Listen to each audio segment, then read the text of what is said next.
I'm Dustin Abbott, and I am here today to do a review of the Canon EFM 55 to 200 millimeter f4.5 to 6.3. This is an IS and an STM lens. The IS stands for image stabilizer, and the STM stands for the stepping motor, which is the autofocusing motor in the lens.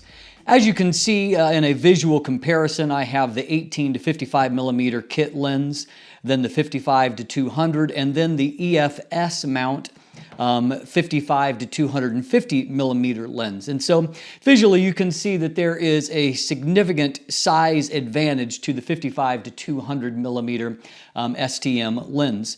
Then of course you have to add on to that if you really want to compare these on the mirrorless system, which I did purchase this lens originally with the thought of doing just that.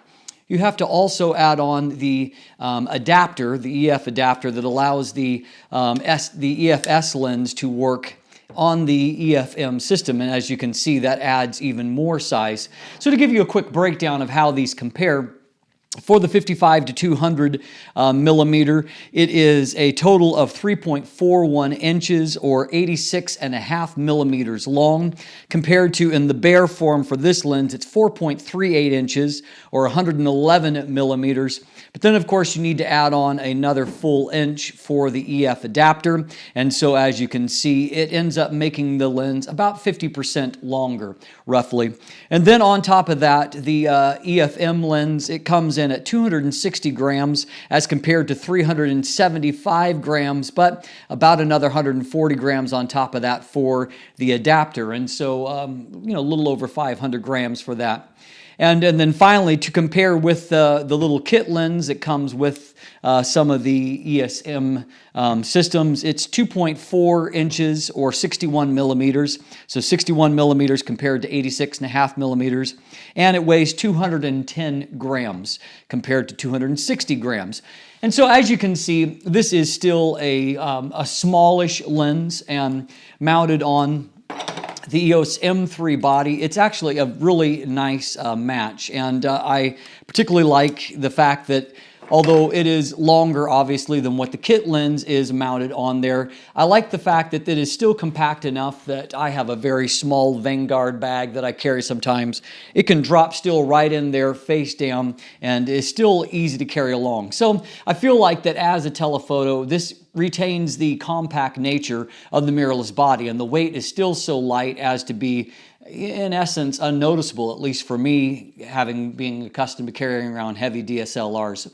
As you can see, the lens does zoom out almost 2 inches further at its full extension. I will say for the overall build that the actual mechanics of this zoom are really smooth. It reminds me more of an internally zooming lens than it does an externally zooming ones. It's just really smooth, really precise, and noticeably superior to the action of the EFS lens, which isn't terrible, but it just doesn't glide as smoothly, and it's not as consistent. The EFS lens, there's certain points where it sticks just a bit more. Resistance varies, but in this lens, the resistance and the damping is just perfect all the way throughout. So it's a really nicely designed lens, although it's a plastic lens like this one. Something about the overall design of the EFM mount lenses makes them, the overall look, they appear higher grade than what the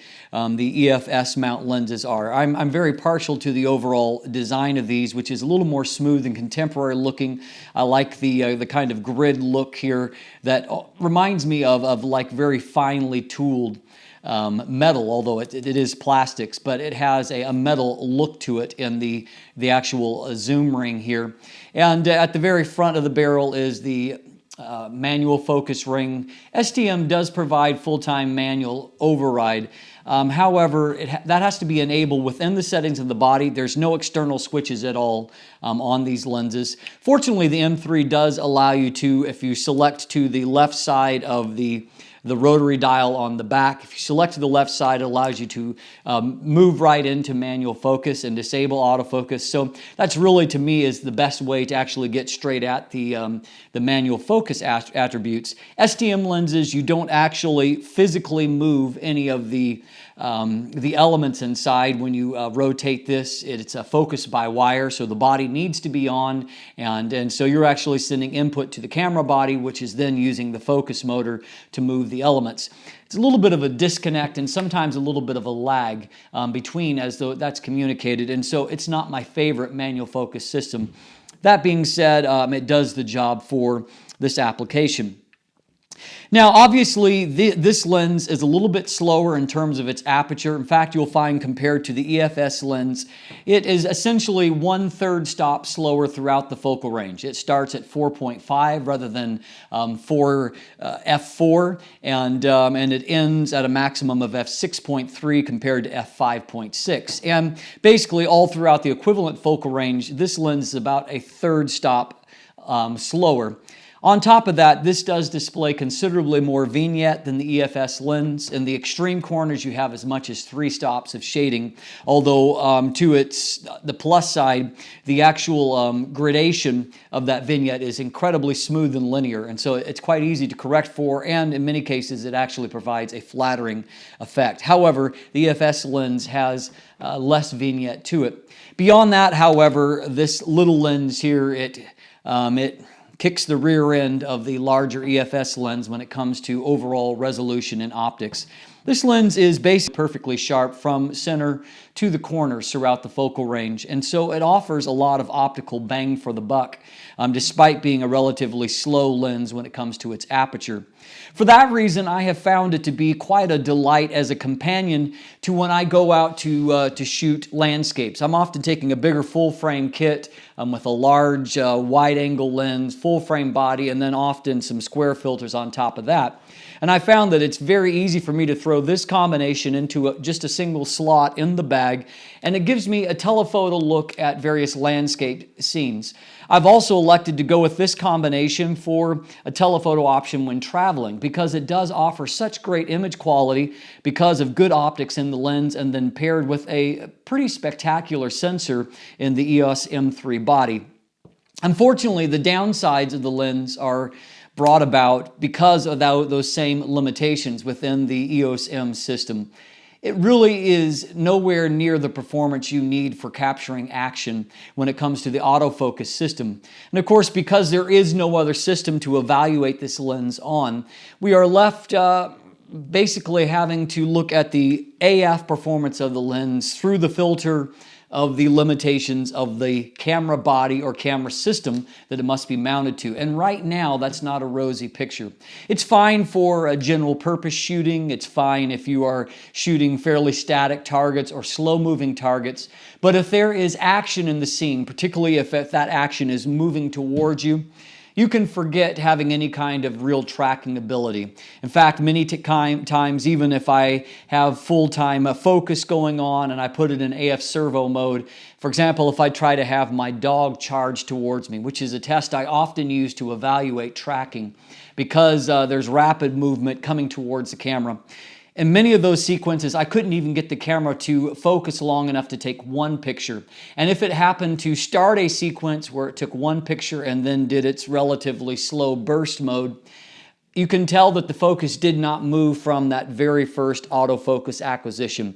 And so every subsequent shot, as the subject moves closer, is increasingly out of focus. So if you're looking for a combination for shooting action or sports with, you really need to look elsewhere. It's really not a strong performer in that regard. Perhaps someday we'll have a more robust AF system and an EOS M system, and this lens may prove to be a great performer in that regard. But right now, with the limitations of the existing camera systems, it simply isn't great for that. For most other kinds of things, as a travel option, for general purpose shooting, for landscape shooting, think of it more as a lens that covers a telephoto focal range rather than an action-based telephoto lens. And if you look at it in those lights and you purchase it with that in mind, I think you'll probably be very satisfied with what you get out of the lens. It has 7 rounded aperture blades, and as a result, it produces quite nice bokeh. One area where I was a little bit disappointed compared to the EFS lens is when it comes to the minimum focus distance and then the resulting maximum magnification. The EFS lens allows you to focus down to 2.79 feet or 85 centimeters. That's close enough that combined with its effective focal range of over 400 millimeters allows you to have a very nice 0.299 times magnification. That's nearly a third life size, and as a result you can get nice and close and really throw backgrounds out of focus. While you can still do that with the EFM lens to a degree, it's not nearly as effective. Its minimum focus distance is 1 meter and or 3.28 feet, and so it's about half a foot longer, and as a result of having both a shorter focal range and then also that further minimum focus distance, its maximum magnification is a far more pedestrian 0.21 times, and so closer to a fifth life size than to a third like the EFS lens. That's a pretty radical difference as it plays out in real life, and that's one limitation that I have noticed. I feel like I should be able to get closer to things than what I actually am, and I would prefer it, of course, to have the kind of magnification that this lens does. That's simply not the case. What you do, however, get in a very compact body is an effective focal range in a 35 millimeter system of 88 to 320 millimeters. On the long end, that 320 millimeter of equivalent reach is fantastic in such a compact body, and it really opens up some different opportunities for you. When it comes to the actual use in the field, the lens handles very nicely. It balances well on the EOS M3 body, and as I've already pointed out, it zooms very nicely. It's an easy lens to use, and it's also a great application for using the new EVF, the DC-1 EVF for the M3 system. And I'll show you a few pictures with that mounted on there. I find that with a telephoto focal length, often the LCD and its refresh rate, and then also just the general busyness of trying to isolate a target is less easy to use. But using the EVF does help you to isolate things, and I find to use the lens a little bit more effectively. At its price range in the US of $349, it's not super cheap. It's about $50 more than what the EFS lens is. But of course, if you're planning on using this lens on the M3 system, you would also have to either own or separately purchase the EF adapter to achieve autofocus on the M3. And so they're kind of a wash when it comes to price point as far as that goes.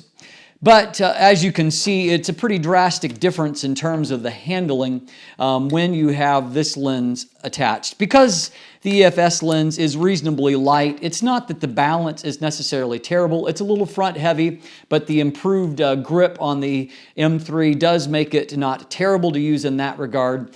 But first, when you first acquire the lens, you're going to find it to be pretty disappointing in terms of its autofocus speed. And there's actually a firmware update first for the camera body, and then a second firmware update for the lens itself that are all about achieving adequate autofocus on the M3. Once you've actually done both of those updates, the autofocus speed really is not bad. In fact, it's only just very, very marginally slower than what it is for the actual native EFM lens. And so that's not a bad mix there, but as far as the overall dimensions of the lens, obviously it's not as natural a fit for the EOS M3 system as this little 55 to 200 millimeter STM lens. As the only existing telephoto option for the EOS M system, fortunately it really is a pretty good one. Optically, the only really shortcoming I found, and it's pretty easy to avoid besides that vignette, is that if you put the sun into the frame, although it's quite resistant to veiling, you will see some ghosting artifacts.